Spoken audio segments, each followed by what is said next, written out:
here's a little. So anyway, when I get behind the steering wheel of a 26-foot U-Haul truck, I'll just think about riding the chariot. And you know, that's a fascinating thing because that's a spiritual. And the spirituals have double meanings.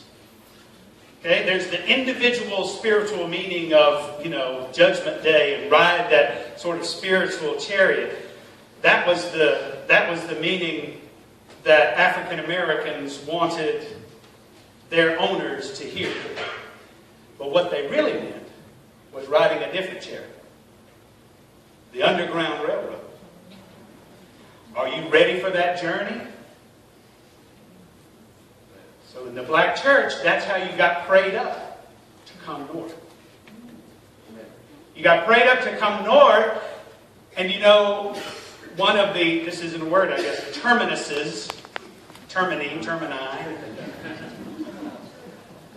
of the Underground Railroad was right here in Oakville. I commend you to the books of Lawrence Hill if you haven't read it. So, I'm not the first person to think of Canada as heaven.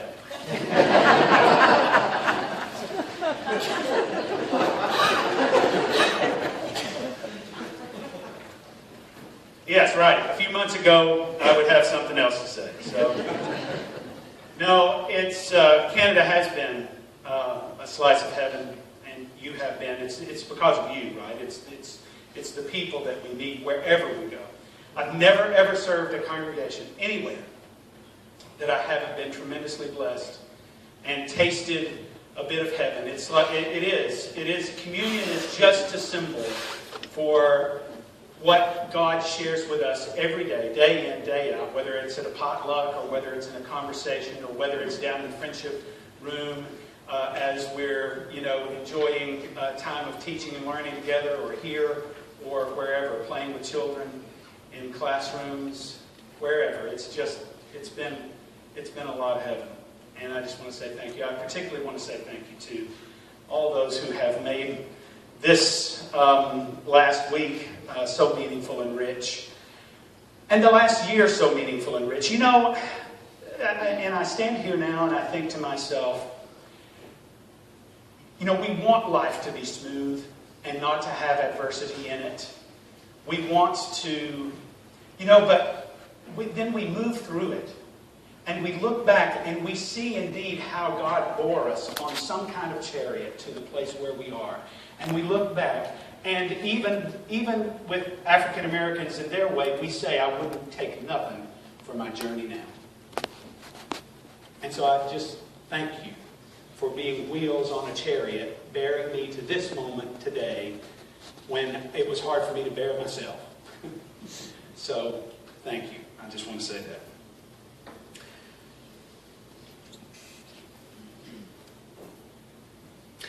Now the 11 disciples went to Galilee, to the mountain which Jesus had directed them. When they saw him, they worshipped him, but some doubted. They worshipped him, finally. Like the Magi, Gentiles who came to worship at Jesus' birth. Like the ruler who came because his daughter had died. Like the Canaanite woman with a sick child. All of whom worshiped Jesus before the resurrection. Finally, like them, his disciples worship him. Kind of. But they doubted too. Shush, Matthew. You don't tell that part. I'm sorry, but does this not seem like the most ridiculous way to start a movement or build a church? And oddly, for me anyway, instead of making me question the resurrection of Jesus, statements like that have the opposite effect. They are just so honest and so real that we can actually find ourselves in this picture of the very first worship service. There's Simon Peter. He came up this mountain a little while ago with Jesus and saw Jesus' transfigured divine brilliance, and he wanted to stay there and he wanted to pitch a tent. He was so full of faith then, but now he stands there with the resurrected Christ, fully resurrected. There are no descriptions of Christ's dazzling clothes or unbelievable brightness. And Matthew seems to say that there was worship happening in the general vicinity, but he doesn't name names. And it was a tiny worship service. Only 11 people showed up. Oh, I'm sure that there were a few others who kind of straggled in. So it was like a summertime worship service here.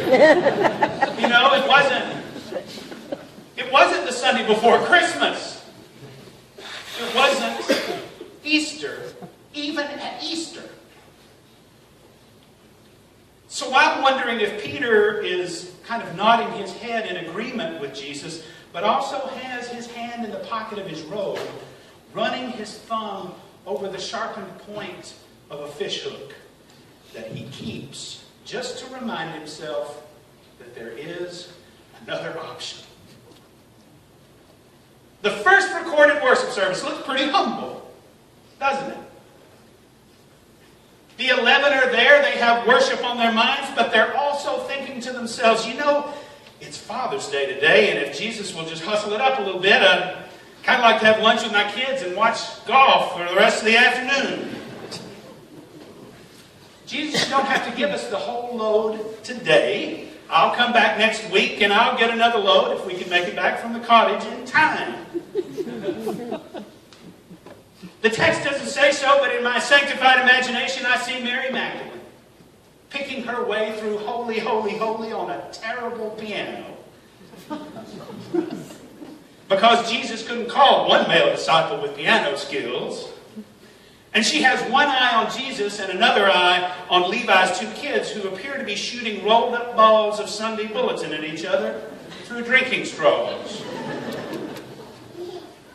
She's half listening, but she's also worried about the fact that she can't find somebody to teach Sunday school next week. Or help with VBS. So they go away. Right? And then they come back next week. And then the next week. Or maybe next fall. Or maybe Christmas. Because maybe they believe this stuff, and maybe they don't. And so the mountain, you see, becomes a church. A place where we sing our hymns sotto voce. You know what that means? That's a wonderful musical term, sotto voce. In a low, soft voice, so as not to be overheard. We have our little crosses in one pocket and our fish hooks in the other. And so you see, the key temptation of every worship service is the same temptation that was at the first worship service. And this is the temptation. The temptation is to get stuck between worship and doubt. You know, between I want to believe in a God who overcomes death with life, but God did not heal my spouse who died way too young. I want to believe in a Jesus who reveals that all things are possible through faith, and that if I have the faith of the size of a mustard seed, I can move mountains, but I lost my job. I want to believe in the Holy Spirit, the same Holy Spirit who seems to be blessing the relationship that I had until it went south. You see, the terrible temptation of the Trinity is that we make it into this doctrine to be contemplated. Just how is God 3 and 1? The math, I just can't even. I want to worship God, but I cannot figure it out. And we get stuck kind of in the middle. And we just go back and forth. We go away, we come back the next week, and we try to figure it out. Even worse, many ancestors of our faith have taken this passage and made it into something really horrible. They heard Jesus say, All authority in heaven and on earth is given to me. Go therefore and make disciples of all nations, baptizing them in the name of the Father, the Son, and the Holy Spirit, and teaching them to obey everything that I have commanded you. That's how they heard it. And so they went to the nations and said, hey, guess what? I'm here with authority to teach you what's right, what's wrong about God, and to initiate you into the church. Or else. We understand the horrors that have been committed in the history of the church by that phrase, making disciples. Sometimes making disciples is like making sausage. We can enjoy the result, but we'd rather not see the process. See, that's how the church almost always tries to solve the dilemma between wanting to worship and being not quite sure. We always try to trump the doubt part. And so we set apart a whole class of people that we call clergy. And we tell them, look, we're kind of stuck here between worship and doubt. And we would like you to convince us somehow that all this is really real in 20 minutes. But we'd really like it to be 15. And will you baptize the people for us? Because we won't do that. We won't do the teaching and the baptizing. That belongs to you. Our job is to come back to this mountain over and over and to continue to vacillate between how we think. Worship and doubt. Who's going to win this week? Well, the preacher ran a little long today. Doubt. But the anthem was incredible today. Worship. It is, I think, every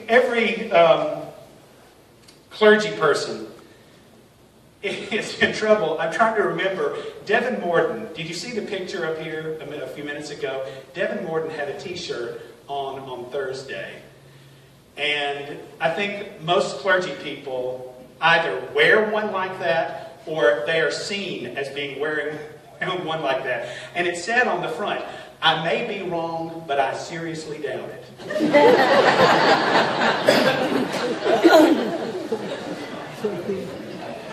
We clergy often like to be thought of as the people with the answers, who have the certainty, who know the stuff and can teach you what you need to know and can convince you that things are right and that the Trinity is good and that God is working in this way. And in spite of all the doubts and complications that you might experience in life, still, you come here to the mountain for something more than vacillation.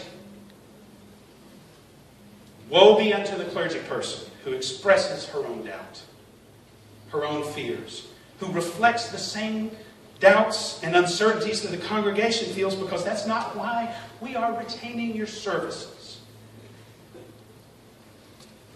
But here's a little secret that you might not want to hear. We too often have our hands in our pockets, with a cross in one hand and a fishhook in the other. And there are days when we are full of faithful worship. And there are days when we are existentially no different from anybody else. I have never served a congregation, including this one, where I was the most faithful person in it. But you know what? I don't think Matthew's first worship service was an ordination service. I don't think that Jesus was laying hands on a rarefied super class of Christian who were sent out to have all the authority, to do all the teaching and all the baptizing. What if we just look at these people like ordinary James and Joes? They're just vacillating between worship and doubt. What if these disciples were just succumbing to the same temptation that you and I have often succumbed to? Spending our days over and over deciding, will I worship today? Will I doubt today? Will I obey today or not? Jesus unsticks the disciples. And here's how he does it. He sends them out. Sends them out beyond the mountain. He doesn't have a special seminary lecture for the doubtful so that they are thoroughly convinced. He doesn't even seem to care that they have doubts. In fact, that kind of seems to be the point. That if you want to get unstuck from the process of churchification, then go, teach, and baptize. Jesus came and said to them, go therefore, make disciples of all nations. Ethnos is the word for nations. It means something like tribe. Go to your tribes and make disciples. You teach. You baptize. You Bartholomew. You Joanna. You Peter. You Bobby Joe. You Bill. Go. Teaching and baptizing belongs to the church, not to the clergy. You are to go out. What will we do when the clergy person changes? What will we do when Reverend Amy goes? What will we do when Reverend Sam goes? What will we do when one day, nowhere, anytime in the near future, what will we do when Reverend Morar goes? Teach, baptize. What Matthew is trying to say is, it's not just Jesus' job, but that Jesus goes with us all as we do it. Oh, well, preacher, what do you mean? I can't teach anybody about Christian faith. I don't know all that much about this. I can't baptize. I'm not authorized. And yet you're right. In some ways you're not. You haven't been ordained to this specific kind of ministry. But what if we just kind of stand aside from the seminary for the moment and forget the manual for just a second? This is just only slightly heretical. So what if I invited you to think about baptizing as something that you do? Not necessarily with water, because Matthew doesn't think about it necessarily with water. And here's what I mean. There are 2 times in Matthew's gospel where baptism comes up again. One is where Jesus is baptized, and John the Baptist applies water to Jesus. But what happens? The heavens open, a dove descends, and Jesus says, "You are my beloved Son." What if, in your sanctified world, you were able to see God at work in other people and name it? That you were able to see the image of God peeking out and able to name it. I want to try a little something here. This might make you slightly uncomfortable, but so you don't have to do it. It's an invitation. But that is to find a talking partner, if you will. Just for a second, can you find a talking partner? That requires turning to 90 degrees, or this way or that way. Can you find a talking partner? Some of you are refusing, I see. And it's not just the folks from Knox either. It's everybody, okay? So turn around. It may be somebody that you don't even know, and that's quite okay. That might even make it better. So if you turn to that person, and I invite you to just hold one hand. Can you do that? Just hold one hand. Right. And I want you to look at them. And this is just a trial. This is like practice. It's role play anyway. So I want you to imagine that you have seen this wonderful person do something that reflected the Spirit of God. Here, the fruit of the Spirit: love, joy, peace, patience, kindness, goodness, faithfulness, gentleness, self-control. Pick one or any combination of the above and apply it to the person with whom you are holding a hand. Imagine that you've seen them do something loving, that they've expressed themselves in a patient way. And if you can, you could do this. I know, if you're holding hands, I'm so sorry, this is long. But anyway, you're not holding somebody's hand. There's three of you. Come here with me. So we'll have to. No, just one of you is fine. There we go. All right. So we look at each other, and if you will, sort of repeat after me. I saw what you did. I saw what you did. And I sometimes doubt God. But I want to believe in a God who looks like what you just did. Isn't that easy? That is so easy. Now, you might have to, guys, you might have to think, well, I'm not holding hands, but I'm sitting in a pub on a bar stool or something, and maybe you can say something like that out in the parking lot or whatever. Say, I saw what you did there. That was pretty neat. I have trouble believing in God, but I want God to be like that. What if we took an opportunity to baptize other people by naming the ways we see God in them? That's one way. There's one other time that baptism comes up in Matthew's Gospel. The mother of James and John comes to Jesus and says, Jesus, I'd like for my sons to sit one at your right hand and one at your left when you come into your glory. And Jesus says to them, to James and John, says, are you willing to be baptized with the baptism with which I am about to be baptized? He says, you will be baptized with that baptism. But to sit at my right and my left are not mine to give, but my Father's in heaven. To experience baptism is to share in the suffering of another. Because baptism means what water means. It means life. It means initiation. But it also means death. And it means suffering. You baptize. I baptize. The church baptizes. And it joins people in their suffering. I hope you take an opportunity to go back and look at the words of that wonderful song, The Broken. Here we are. We've gathered in our doubt and in our worship. In the dark night, is there a shelter or a rescue light? Is there a fire burning up the plight that plagues my shallow heart? That's our experience of worship often, that we come. We experience worship some days. Some days it's something that's more shallow than that.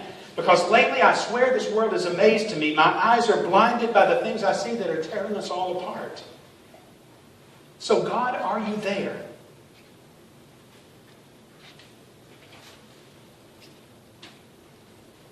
Read the chorus. There it is. God of eternal things, will you give us eyes to see all the light you bring through others? And will you be the voice that causes our hearts to sing for the broken? To name the beauty that we see in people and to live their brokenness with them. That's what it means. Baptism isn't just something that we do here. It's not a rite that just initiates people into an institution of the church. It is a moment in which we see enacted all of our ministries, everybody's ministry. Go to the ethnos. Go to your tribe. Jesus longs to unstick you from that conundrum between worship and doubt. And how do you do this? Not by going to people with more faith than you have. Even though that is helpful, we come here to get a language. But the best way to get unstuck between worship and doubt is to go to people who have less faith than you have. And share your faith in a loving way. Just in a way of naming the God you see in them, and sharing the sufferings that they experience. If you want to find greater faith, if you want to experience resurrection power, if you want to grow in your faith, don't just come to church. Don't just come for sermons. Go to the people who have less faith, who don't have the same language that you do, and baptize them in love. Not in a clergy-owned way, but naming and suffering. Certainty is a luxury that we cannot afford. And so if we are trying to get to the mountain of faith, there are two paths to go by. And the short path is certainty and knowing beyond a shadow of a doubt that that path is straight up. But the other path is long and circuitous and beautiful, and sometimes you seem lost in the forest of doubt, and you seem isolated, and then sometimes the trees part and you can stand and you can look out and you can see a glimpse of faith that feels more certain because the journey has been rough. That's not the path of certainty. It's the path of mystery. And I offer you a little bit of a spoiler alert here. I've learned that from you. I've learned that the path of mystery never actually gets you to the top of Faith Mountain. It always turns you back down to where the ethnos are, the people, the tribes, your people. Go now to your ethnos, to your peeps, wherever they are. Go, St. Judy of Bethnal Green. Go, St. Mary Jane of Burlington. Go, St. Harrison of All Saints. Go and make disciples. Name the God you see in them and stand with them in their suffering. And that's when you will see that Jesus Christ is with you even to the end of the age. That's why Jesus is always facing out and facing in at the same time. Just depends on where you're standing, right? Because Jesus is with us out there. And Jesus is with us in here. Go make disciples. You teach. You baptize. God ordains not just me to ministry. Not just Morard. Not just Jim. God ordains you by virtue of your baptism. That is the greatest ordination you can ever receive. We vow to help give you the language to name God into the world. But you and me and all of us together can give this language of faith, of possibility, of hope, and of resurrection to the world.